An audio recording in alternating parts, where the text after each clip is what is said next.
So I just wanted to do a quick intro to this video. First, I wanted to say thank you guys for tuning in, for liking, sharing, and subscribing to the channel. I really appreciate it. I am in the midst of doing my makeup, but while I was doing my makeup, I kind of wanted to take the time to answer a few questions that I do think are important that people have asked me. So one question that I think is important, and this will be the question I'm going to address in this particular video, is how did I get my cat here?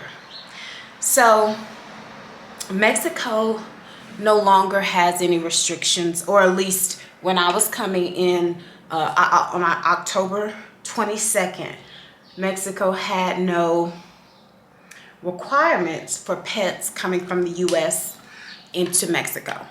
Now, that was what it was then.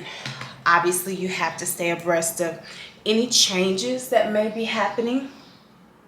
Oh, no, can't turn on that. Any changes that may happen, but at that time, they didn't have any requirements, okay? So, at that point, it's down to the airline. Now, I will tell you guys straight up, Delta is the way to go because they don't require any sort of certificate of health. With Delta, they don't require that. However, so here's the caveat, and this is what I really wanted to talk to you guys about. I booked my flight through Delta, okay, on their website, directly on their website. However, what I didn't know was that, or what I didn't realize was that the flight itself was going to be operated by AeroMexico. Yeah.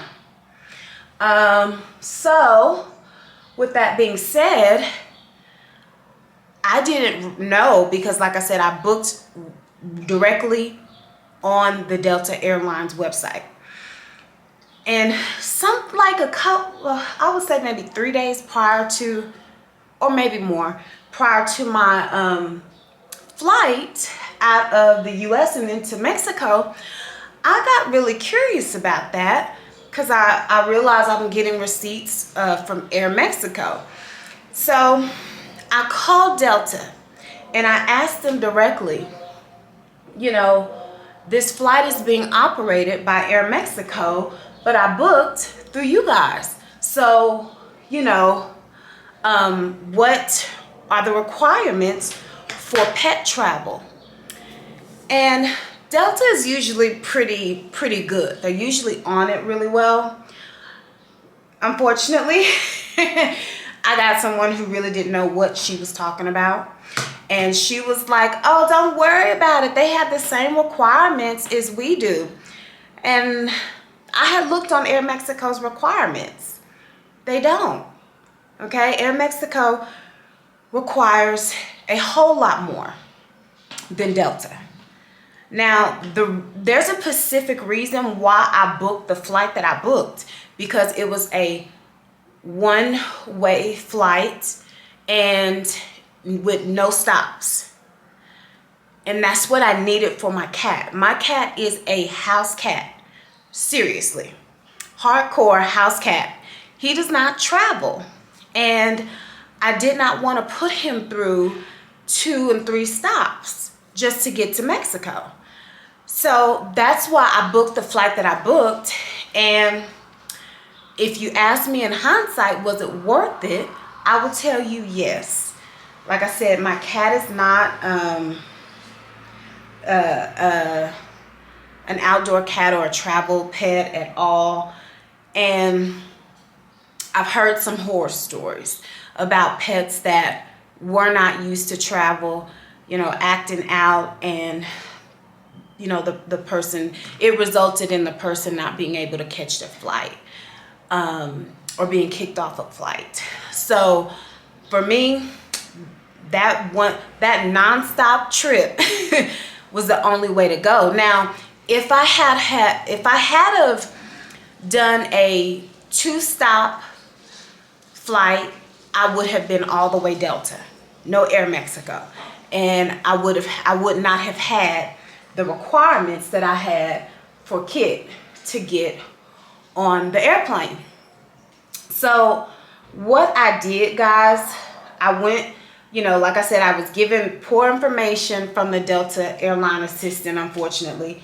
But I called AeroMexico, and the person who answered spoke English, and she explained that no, AeroMexico is operating the flight, so therefore, number one, you're going to check in at AeroMexico, not Delta. Number two, you are required to meet the requirements for your pet, and specifically for AeroMexico. And so I had to call vets and, you know, see who could give me a certificate of health for my cat. It costs about like $200 and something for me to do that. For some people, I realize that is not going to work out, and I completely understand.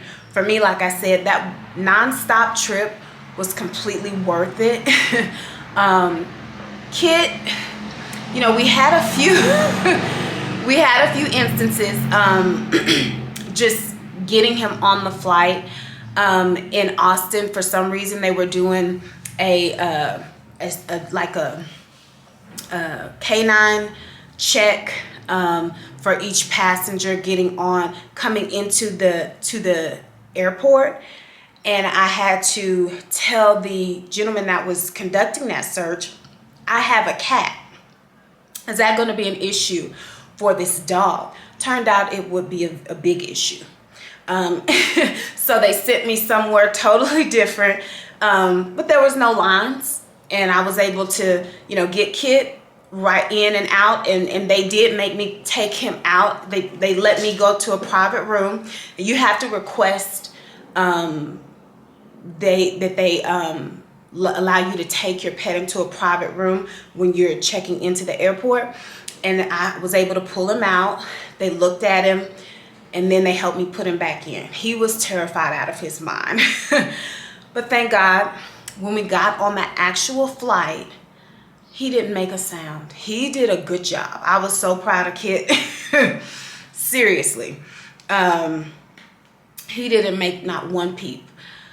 And after the flight, you know, we landed in Mexico. He was still really good.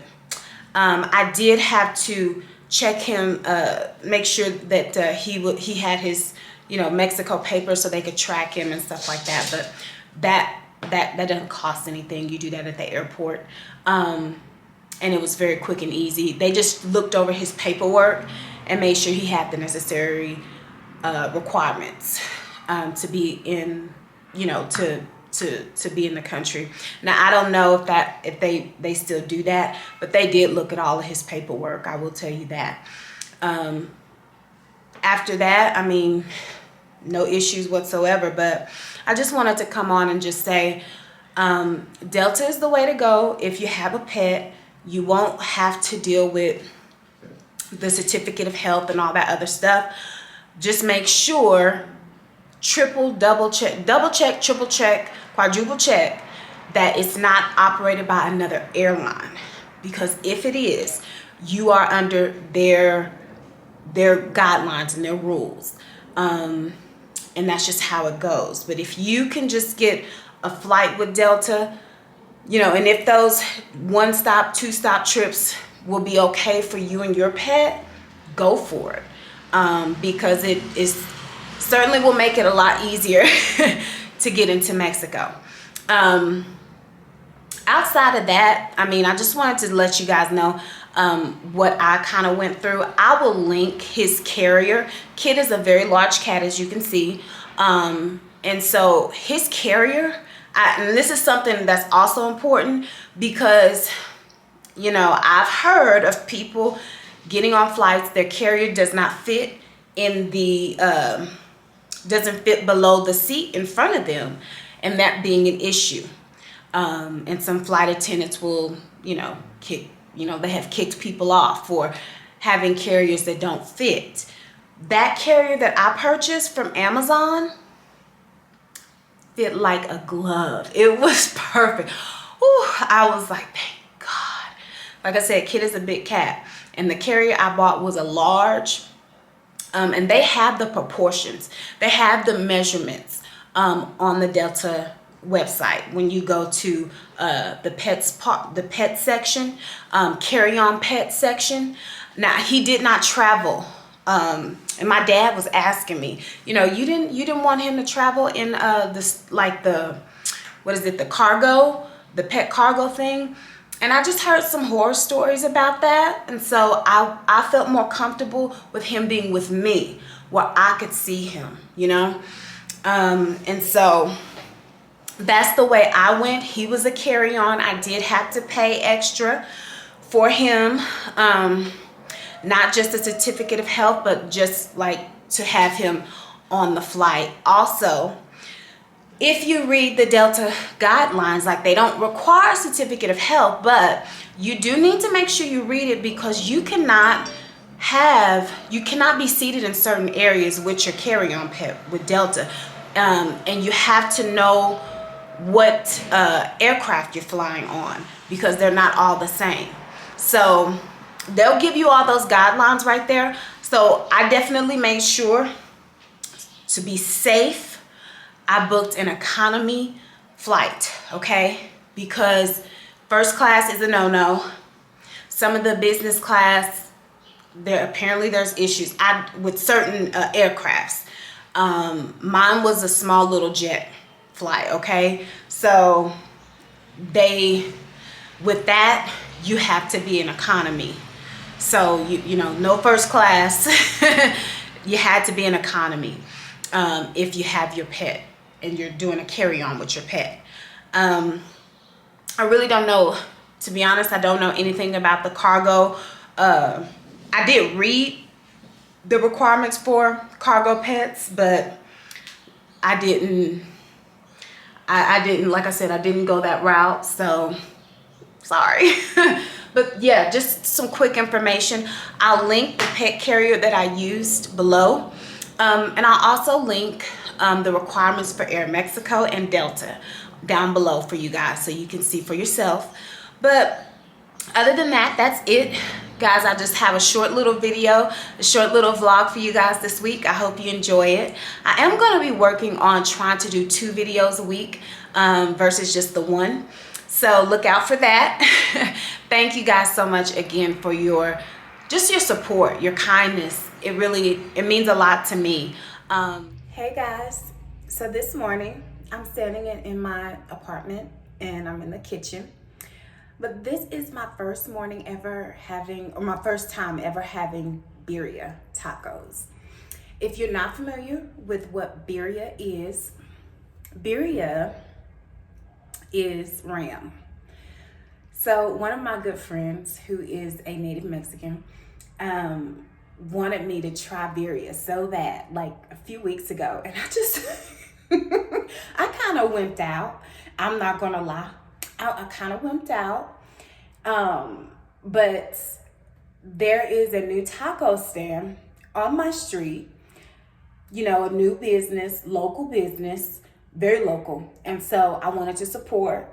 They only have birria and another meat, I forget what it is. And I said, you know what? Let me just try the birria. So you guys are going to be the first to witness me trying birria. All right, so here we go. I'm just going to put some lime on it real quick. I like a good amount of lime on my tacos. Get that seed out because I don't want to eat that. And all right, here goes nothing.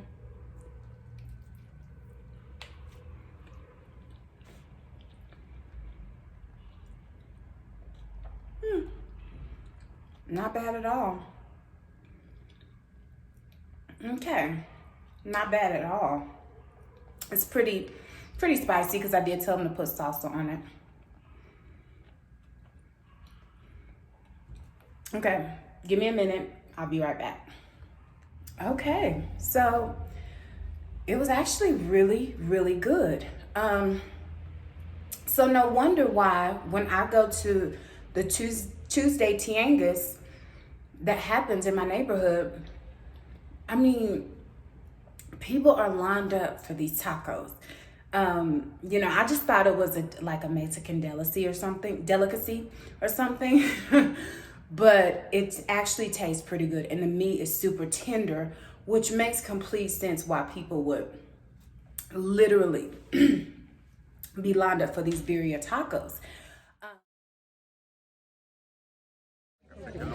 Okay, guys, we're at the flea market. I am walking around, buying quite a few things, so I'll give you a haul afterwards. Have some wonderful hosts here, and it's just really awesome and amazing, guys. So I'll shoot some footage, but I'll check in with you guys later. Bye.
So guys, we finally stopped for some food. I will show you what I got. I just got a quesadilla with pollo, which is chicken, and queso, which is cheese. Real simple because so far everything I've had is tacos and tortas here in Mexico. Besides the rotisserie pollo that I really love. But yeah, so that's where we're at right now. I'll show you guys the food and check in with you guys later.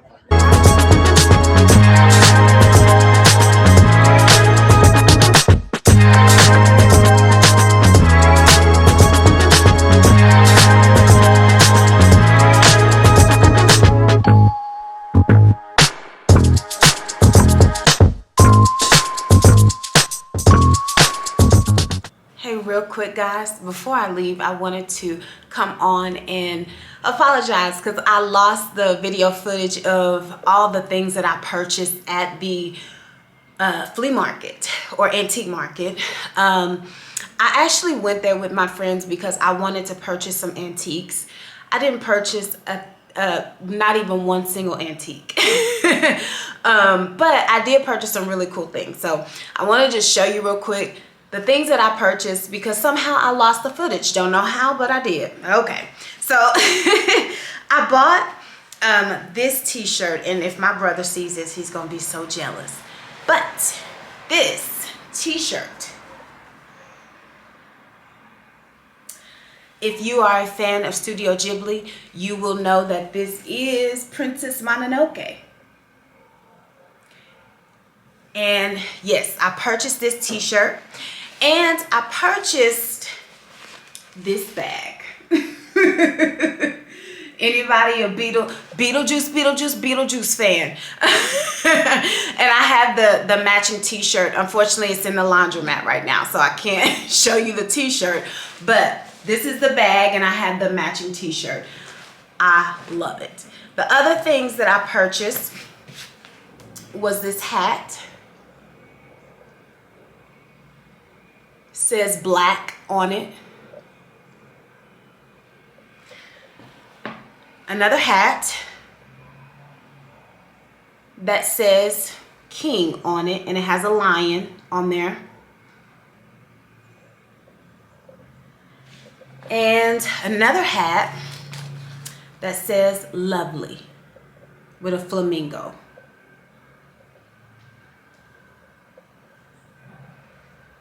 So as you can see, I haven't worn a couple of them. But yes, I bought the hats and very pleased with everything I purchased there. Very happy with the experience I had there. So if you guys can go, definitely do. I would say if you're not a Spanish speaker, it would be good and it would be wise to go with locals. Because supposedly where the flea market is located, it is on the cusp of a very well-known rough neighborhood, okay? So you want to make sure you have people with you that speak the language, that understand, you know, where to go and where not to go, if that makes sense. So that's just my one little warning for you guys. I hope you found all the information that I've given on this video helpful. Until I see you guys again, like I said, I'm trying to do 2 videos a week now. Fingers crossed. But I will see you guys again on the next video. Until then, take care of yourselves. Take care of one another. Be blessed. Have a wonderful, wonderful rest of the day. Feel free to ask me any questions down below. I look forward to connecting with you guys. Have a good one. Bye.